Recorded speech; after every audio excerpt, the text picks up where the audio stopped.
चलो आज तो આપણે બનાવવાની છે દેશી દાળ। દેશી દાળ ડોહા કહેતા હોય છે કે આ મરદો બેઠો કરી નાખે છે।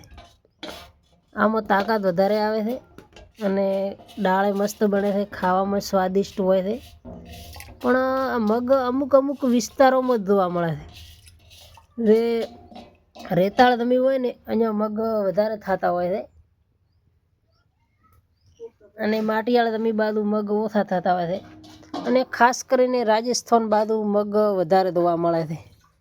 અને અત્યારે બજારોની અંદર ભાવ તો આના લગભગ 100+ હોય છે કિલાના, પણ હાલ તો માર્કેટમાં ભાવ ઉતરી જાય છે। વધારે પડતા મગ આવવાથી માર્કેટવાળા ભાવ બિલકુલ ઓછા કરી નાખે છે।